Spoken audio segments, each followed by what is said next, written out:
Welcome back to मुज़ाकरात। जी Rukma. Sir आप माशाल्लाह मल्टी टैलेंटेड पर्सन हैं, एक्टिंग भी करते हैं, राइटिंग भी, डायरेक्शन भी। तो आज तक आपको इन कामों में से सबसे डिफिकल्ट काम क्या लगा और क्यों? मेरे ख्याल में पाकिस्तान में सर्वाइव करना सबसे मुश्किल काम था। बाकी शोबे जितने, डायरेक्शन इतना मुश्किल नहीं है अगर आप पैशन से करते हैं। किसी भी काम में आप पैशन रखते हैं, उसकी नॉलेज रखते हैं और रिसर्च करते हैं और उसमें एनर्जी डालते हैं, तो आई थिंक मेरा नहीं ख्याल कि वो इतना कोई मुश्किल काम होता है। आपको सिर्फ अपने आप से सच बोलना पड़ता है और अपने काम से सच बोलना पड़ता है। वाह, बाकी सर्वाइव करना जो है एक आर्टिस्ट का पाकिस्तान में, I think that's the most difficult task. Sir aspiring actors जो होते हैं तो वो अगर सीखना चाहते हैं एक्टिंग कैसे करनी है, तो आपको लगता है कि एक एक्टिंग स्कूल नेसेसरी है या नहीं? जी बिल्कुल, मेरे ख्याल में गाइडेंस बहुत ज़रूरी है। अगर आपको प्यास है सीखने की, आप चाहती हैं सीखना, तो मेरे ख्याल में वासे आपके साथ रोज़ होते हैं। इनसे अगर आप 5 मिनट भी लगा लेंगी तो आपको पता चल जाएगा क्या नहीं करना।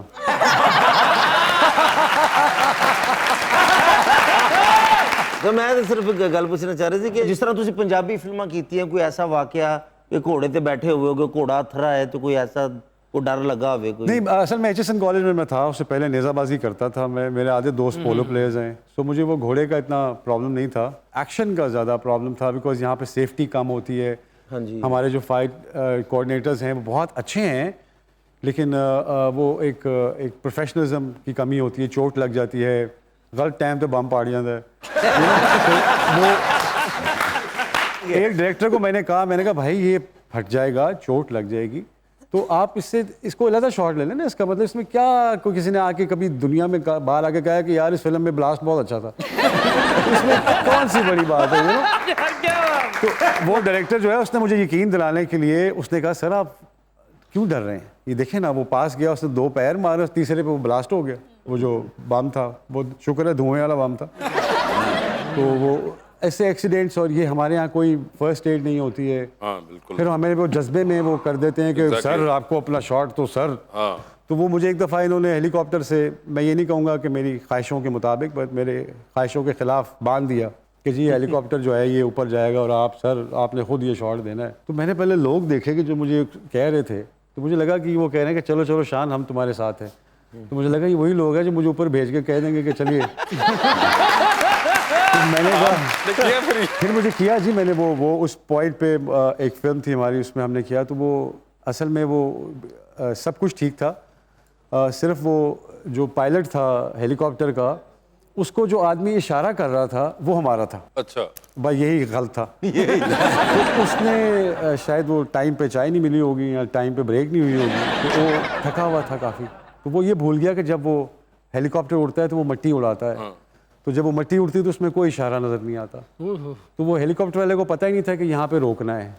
तो मैंने हेलीकॉप्टर पकड़ा हुआ था, वो ऊपर जाता जा रहा था। रेशम और मोमर राना भी साथ थे। वो उनको एहसास हो गया और उनकी प्यास कम थी, उन्होंने छलांग जल्दी लगा दी। मेरी एक्टिंग की प्यास ज़्यादा थी, तो मैं उसके साथ चिपका रहा। तो वो बाजू बिल्कुल शल हो गए और it was a very dangerous experience for me.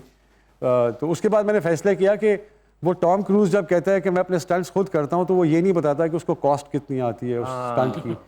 2-3 million dollar की उसकी एक स्टंट की कॉस्ट होगी, उसमें इंश्योरेंस है, उसमें 600 प्रोफेशनल है। वो प्रोफेशनल है जो घर अपने बच्चों की कसम खा के है कि इन्होंने कुछ नहीं होने देना। तो वो जो साढ़े कोल ने वो है कह रहे कि ये जो हट जाए तो मैं अपने बच्चों से रज़क कमा लूँ।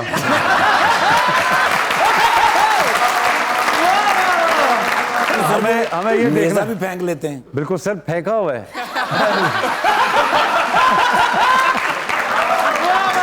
मैं ये ज़रूर कहूँगा माशाल्लाह बहुत अच्छे फ़नकार हैं, लेकिन मेरे ख्याल में इनसे अच्छा बिजनेसमैन मैंने अपने शोबे में नहीं देखा। माशाल्लाह इतना अच्छा बिजनेसमैन है कि अभी मेरे ख्याल में ये दुनिया का हर काम ठाकुर साहब कर सकते हैं। मैं इनको कहता हूँ 2 बंदे मैंने देखे जिनके सारे 8-10 काम हैं, एक ठाकुर साहब और एक नरगिस बेगम है हमारी। उनके भी काफ़ी सारे, ब्यूटी पार्लर भी है, स्टेज भी है, एक्टिंग भी है। नुसरत फ़तेह अली खान साहब से मैंने बड़ी अच्छी एक बात सीखी। तो मैं उनसे अक्सर देखता था कि वो आम आवाम के लिए बहुत गाते थे।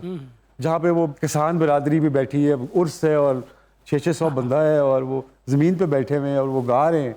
तो मैंने अक्सर उनसे पूछना कि आप कहते ना यार इन्होंने लोगों ने तो सानू ए मिले है इलम, तो अगर हम इनका बंद कर देंगे सिर्फ अमीर आदमी के लिए या जो हमें अफोर्ड कर सकता है, आज हमारी फिल्म वो देख सकता है, जो अपनी फैमिली को लेके जाए और उसके जेब में 20,000 रुपये हो, तो 20,000 रुपये वाला कितने लोग होंगे। तो हमने एक सर्टेन क्लास को एंटरटेन करना शुरू कर दिया और हमने अपनी रिस्पॉन्सिबिलिटी जो लार्जर आवाम थी, जिसको एंटरटेनमेंट की असल में ज़रूरत थी।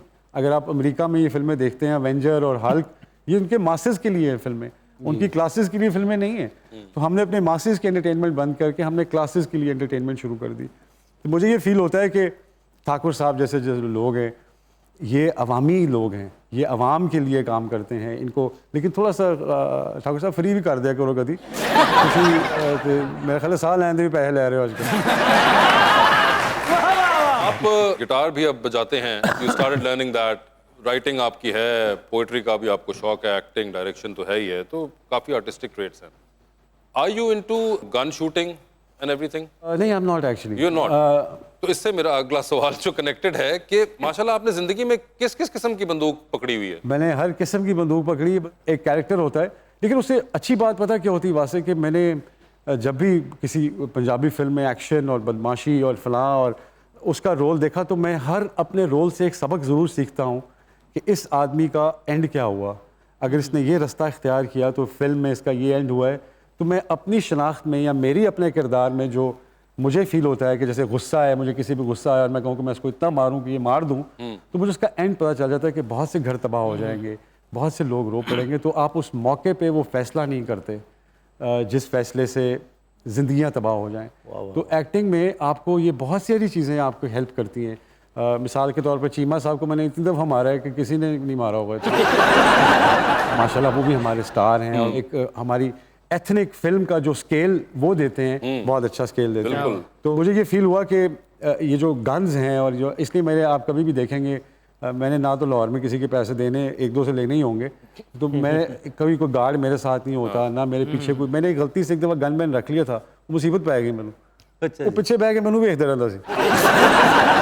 तो मैंने कहा यार ये तो एक टेंशन है, मैं तो अपनी ज़िंदगी का सफ़र बड़े तन्हाई और बड़े मज़े में गुजारना चाहता हूँ, ये पीछे बह गया। हूँ मैंने ऐसा मूड भी ठीक रखना पै रहा है क्योंकि पिस्तौल ही हो गया।